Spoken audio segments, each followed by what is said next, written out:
attitude of gratitude. How happy will you be when you're just grateful to everyone for everything? How happy will you be when you are just grateful to everyone for everything? That's the place you've got to get to. A total state of gratitude, a total state of open-mindedness. No grievances, no judgments. Everyone in this world, in this dream, in this illusion, is playing their part perfectly for me. I've got to keep my finger on my own nose. Playing their part perfectly for me according to the choice I made to have an experience of separation. Actors in a giant drama, a giant play of separation from God, playing out the parts that I've assigned to them. To bully me and to harass me, to murder me, to tease me, to be prejudiced against me in all of the ways they can, to make me a victim and prove to myself, attempt to prove to myself that I'm not as God created me, that I am the flesh, mortal and weak and doomed but to die. And now in my awakening, and the ones that treat me well as well. The dream is dualistic, the good and the bad, everyone playing their parts, but usually forgiveness is harder to conjure up the willingness for those who've played the worst parts, those who have been the nefarious, the Moriartys, if you're a Sherlock Holmes fan. The Moriartys of my dream. But I find gratitude to them all. One, because forgive them, Father, they know not what they do. Each one who's born to this world gets a memory wiped. They don't know why they're here, what they're here to do. Their minds are overcome by the desires and the wish for my dream of being separate from them, from God, from everything. Because I'm using the power of God mind creating to miscreate a false narrative, a false perspective, a dark light experience of myself. Forgive them, Father, they know not what they do, said Jesus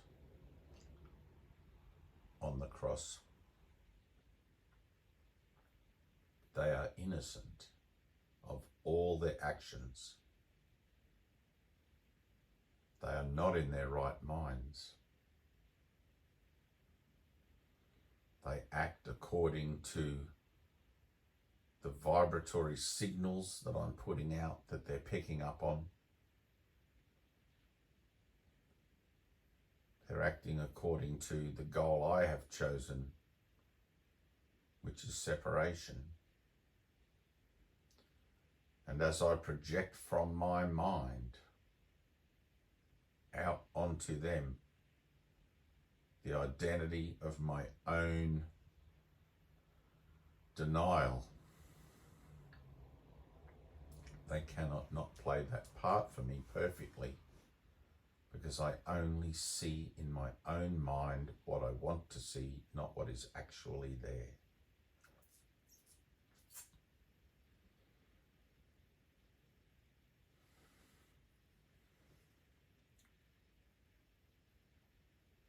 Everyone has travelled, in a sense, from eternity because they love me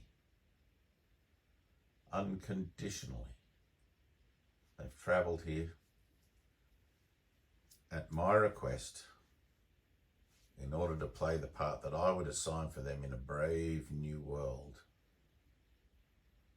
completely unaware of the purpose of the world, which is to try and destroy God, to try and render God's kingdom moot.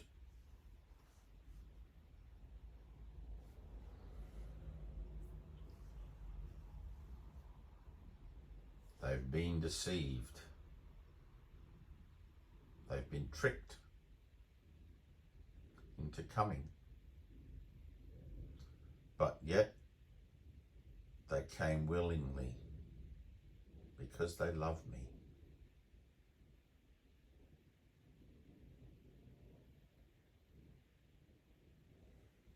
How grateful am I to them?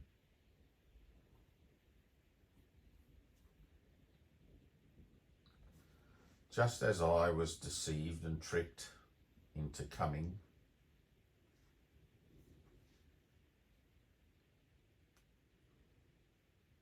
just as their children will be deceived and tricked into coming, all of us having fallen into or fallen under the spell of a great deception, which in the course it's talked about as a tiny mad idea.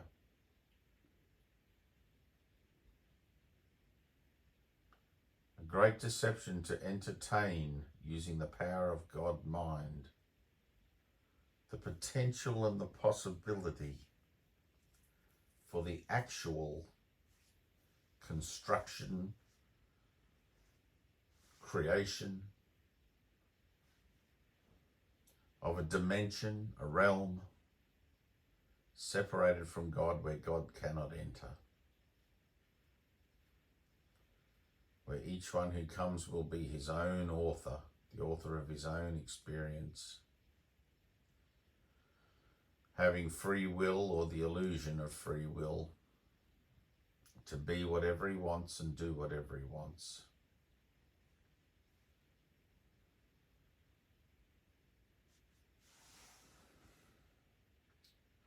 A great deception.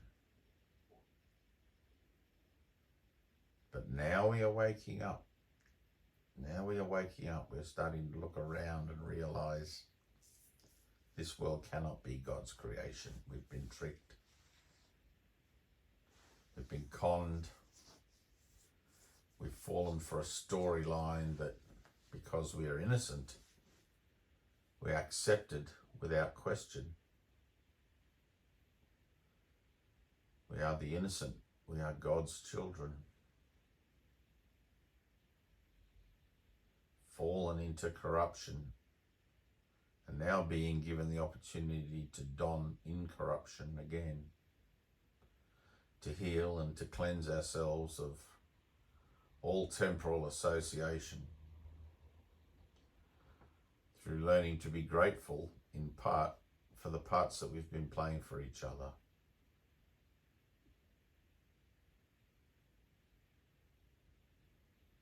All of those words that have been spoken in hatred, all of those actions, all the wars that have been started, all the disasters that have befallen us in this hell-like place.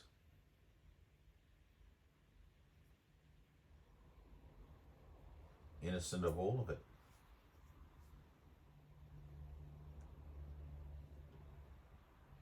Grateful to everyone, and grateful now to have a way to begin to forgive ourselves as a way of cleansing our minds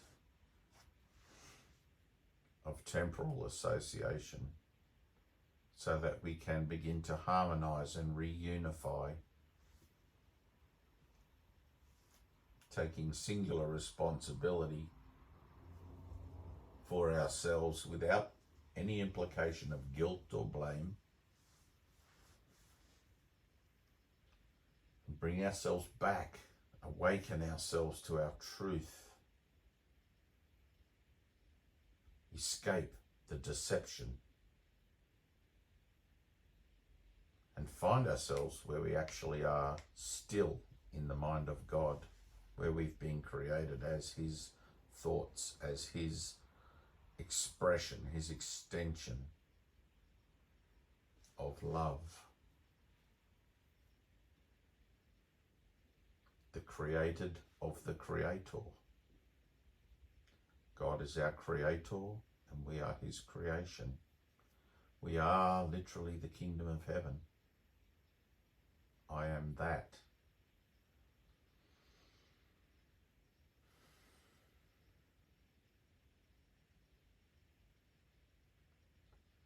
In our new defenselessness, we ride the residue of what remains of the old story to see it be transformed through our forgiveness, that we might release ourselves and release our brothers and sisters from those roles that they have been deceived into playing, that they might remember themselves beyond identity, beyond gender, beyond social standing, beyond the world.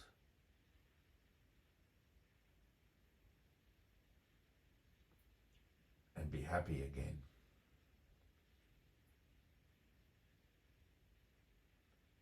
To remember the truth of what I truly am, what you truly are, as divine beings of light, spirit, love.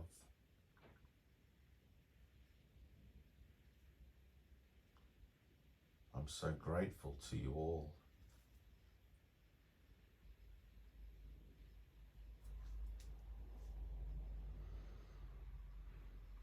As the figures in my dreams, your bodies, your identities, although false, have tortured your minds according to my will, as my mind also has been tortured according to the will of others, up to the point of recognition that there are no others, there is no one else, and I am returning my mind to its singular point of origin, which is God. And refuse any longer to play this game of division, of separation.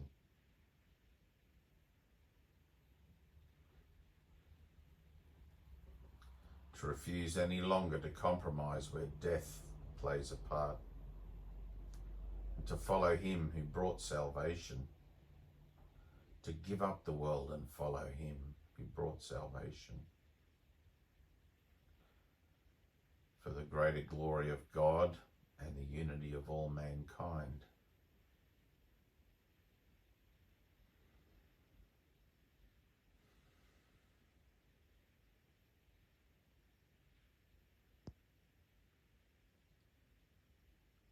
I have a new purpose now, as you have a new purpose, to heal and to comfort and to bless as we awaken together and shake off this fog that clouds our mind,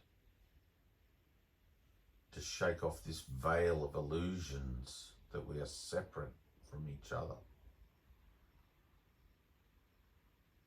and to start looking beyond the old storyline of separation and hatred and judgment and grievance, and adopt more and more the new storyline of salvation through forgiveness and patience and tolerance and compassion, to restore our minds to a state of perfect peace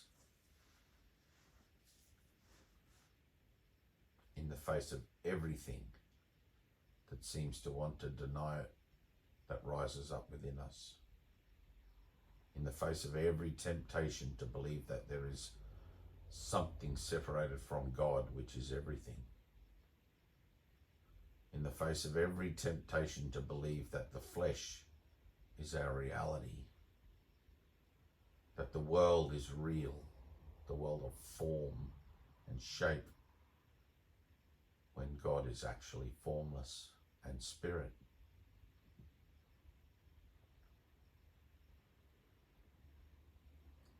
To be grateful to love, to put our arms around each other and realize it's over, to embrace each other one last time in the body, in the flesh, to look into each other's eyes, knowing that we are looking beyond to the animating force, to the spirit, to the truth of ourselves, the ghost in the shell.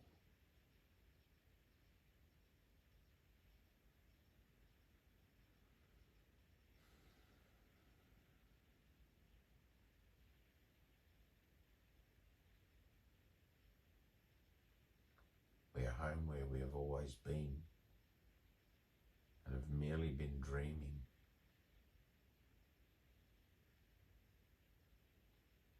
We shrug off this deception now. We shrug off this old dream of fear and death. And we remember that we are beings of love and light and eternity.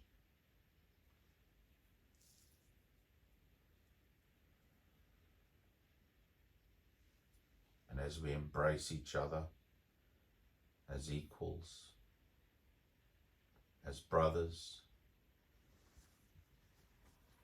we remember our truth again. We remember our truth and become glad, finding ourselves, finding each other amidst the dream, amidst this chaotic nightmare experience, and taking a stand for truth together. I choose for God, not the world. I choose to give up the world and follow him. Follow Jesus, his example, his teachings. I choose to heal my own mind of my own grievances and my own judgments, and bring myself to peace and help others to do the same. To represent the truth, which is eternal, not the flesh, which is corruptible. In thought, in word, in deed. And I refuse to compromise. I'm going to live from the Spirit. I choose to live from the Spirit. Anything else is death.